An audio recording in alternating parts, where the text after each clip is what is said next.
중국의 시진핑 국가주석이 최우호국이라고 장담했던 베트남이 되려 중국의 속을 쓰리게 만들고 있습니다. 이미 대중국 무역에서 거리 두기를 확실히 하고 있는 와중에 중국이 사활을 걸고 수호하려고 하는 남중국해 9단선 내에 영토 분쟁 지역에 무려 21개나 되는 인공섬을 건설하고 나섰기 때문입니다. 이 때문에 시진핑이 아주 골치 아프게 생겼는데요. 여기에 대해서 와이타임즈가 짚어봤습니다. 지금 시작합니다.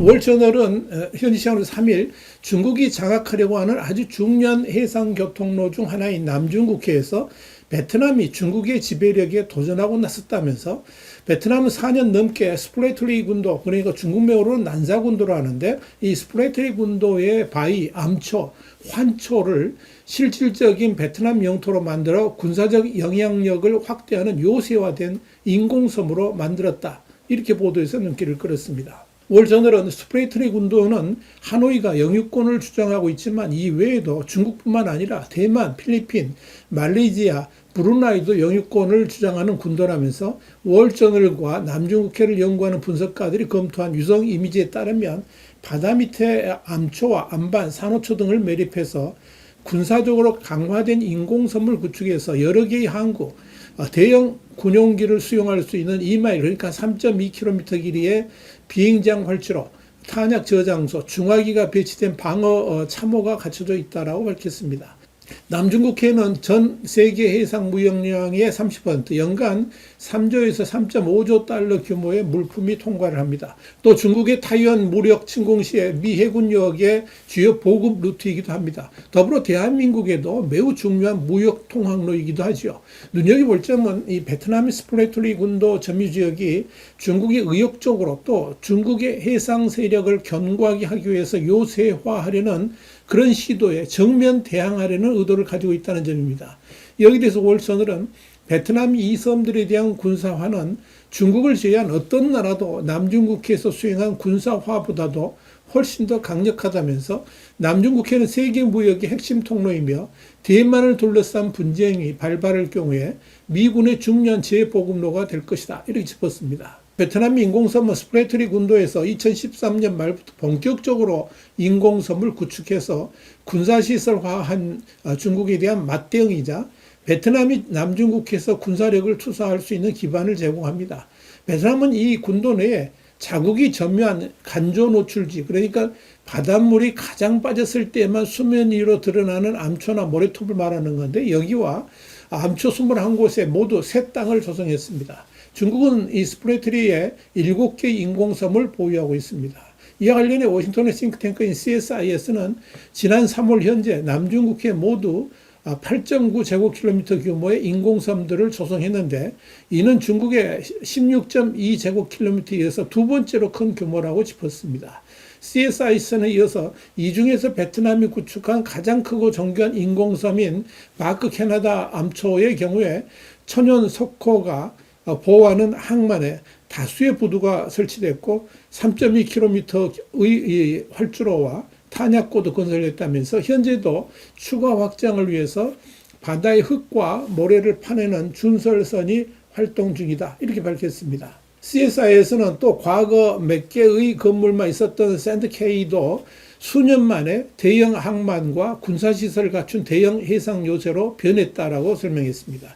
이와 관련해 월저널은 1970년대와 80년대 중국은 베트남으로부터 스프레틀리 군도와 북쪽에 있는 또 다른 분쟁 군도인 파라셀 군도, 중국말로는 시사 군도라고 그러는데 이런 여러 지형을 강제로 빼앗았고 이 전투에서 수십 명의 베트남 군인이 목숨을 잃었다면서 최근 중국은 2012년 필리핀으로부터 스카보로 암초를 빼앗았고 이는 베트남을 포함한 영내 다른 국가들 사이에서 중국이 자신들에게도 같은 조치를 취할 수 있다는 우려를 불러일으켰으며 중국은 또한 베트남이 자국 영토라고 여기는 해역에서의 석유 및 가스 탐사를 중단하도록 압력을 가했고 베트남 어민들의 파라셀 제도 접근을 방해했다라고 짚었습니다.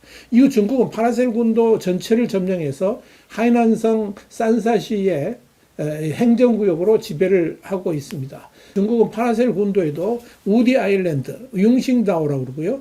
트리 아일랜드, 수다오, 트로먼드 아일랜드, 지닌다오 등 이 세 개 주요 섬에 2.7km 길이의 활주로, 경납고, 미사일 기지, 레이더 기지, 해안 방어 시설을 갖췄습니다. 그러나 베트남 통일 이후에 하노이 정부는 파라셀 군도의 영유권을 주장하면서 중국과 마찰을 빚고 있습니다. 이런 와중에 베트남이 스프래틀리 군도에 21개의 인공섬을 건설하면서 중국과 맞짱을 뜨고 있다. 이렇게 보시면 됩니다. 중국은 이외에도 2012년 4월에는 해상봉쇄, 접근 거부 등을 통해 필리핀으로부터 스카보로 암초를 강탈했는데 2016년 이 해역에 대한 중국의 영유권 주장이 법적 근거가 없다. 이런 국제상설중재재판소 PCA의 판결에도 불구하고 계속 실효 지배를 하면서 필리핀군의 접근을 방해하고 있습니다. 월저널은 베트남은 2021년에 스프래틀리 제도에 여러 암초와 바위 근처에 거대한 준설선을 보내 대규모 토지 매립을 시작했다면서 베트남은 또한 육지 굴착기를 사용하여 해안 가까이에서 자재를 끌어올려 섬의 면적을 확장했으며 그런 다음 새로운 땅덩어리를 침식으로부터 보호하기 위해 암석과 콘크리트 벽으로 보강했다라고 짚었습니다. 월저널은 변화의 규모는 샌드케이에서 확인할 수 있는데 몇 년 만에 몇 채의 건물이 있는 작은 섬에서 대규모 요새 항구와 기타 군사시설을 갖춘 광활한 전초기지로 변모시켰다고 밝혔습니다. 월저널은 이와 함께 중국은 남중국해 요새화된 섬들을 활용하여 본토에서 연료를 재보급하고 물자를 보충하지 않고도 선박과 항공기를 장시간 배치할 수 있도록 했다면서 또한 수로를 가로지르는 다른 국가들의 움직임을 가시화할 수 있도록 광범위한 레이더 및 기타 감시 인프라를 구축했다라고 설명했습니다. 여기에 대해서 CSIS 아시아 해양 투명성 이니셔티브의 부소장인 해리스 프레터는 베트남이 다른 국가에 대한 침략을 지시하지는 않겠지만 새로운 전초기지를 비슷한 용도로 활용할 것으로 예상된다라고 말했습니다. 보스턴 칼리지의 캉부 교수도 월저널에 중국의 섬 건설은 동남아 여러 나라의 경제적 이해와 항해권을 위협했지만 베트남이 그런 식으로 행동할 것이라고 생각하는 사람은 거의 없다면서 그래서 이 중국이나 필리핀 등의 국가들이 베트남이 인공섬 건설에 별다른 시비를 걸지 않고 있다 하는 겁니다. 특히 중국의 경우에 베트남이 인공섬을 건설하는 것에 대해서 매우 못마땅하게 생각하긴 하지만 베트남 준설선의 스프래틀리 인공섬 접근을 물리적으로 막지는 않았습니다. 이는 중국이 세칸 토마스 암초를 지키는 필리핀 해군 초소에 접근하는 보급선을 차단하고 물대포 공격을 하는 것과는 대조적입니다. 중국은 필리핀을 미국의 대리인으로 보고 있습니다. 이와 함께 중국은 현재 베트남의 해군과 공군력으로는 전면전 발생 시에 이 인공섬들을 실질적으로 방어하기는 어렵다고 보기 때문에 그저 눈 감고 있다라고 할 수 있을 겁니다. 그럼에도 불구하고 베트남의 이런 행동에 대해서 마음이 편치는 않을 겁니다. 이를 문제 삼게 되면 이 중국과 베트남 간의 외교 관계에 심각한 문제가 일어날 수 있기 때문에 그저 참고 있다고 보는 것이 맞을 겁니다. 미국도 중국의 인공섬 구축은 공개적으로 비판하면서도 베트남 인공섬에 대해서는 중국에 대한 잠재적 방어벽으로 간주해서 공개적으로 아무 말도 하지 않고 있습니다. 그런데 여기서 눈여겨볼 점은 미중 간 무역 전쟁이 격화되면서 베트남이 중국과 확실한 거리 두기를 하고 있다는 점입니다. 지난 4월 시진핑 국가주석이 베트남을 방문해서 미국의 관세에 공동 대응하자고 제의를 했지만 베트남은 그런 제안에 동조하기는커녕 아예 대중국 압박을 더욱 강화하는 모양새를 보여서 세상을 놀라게 했습니다.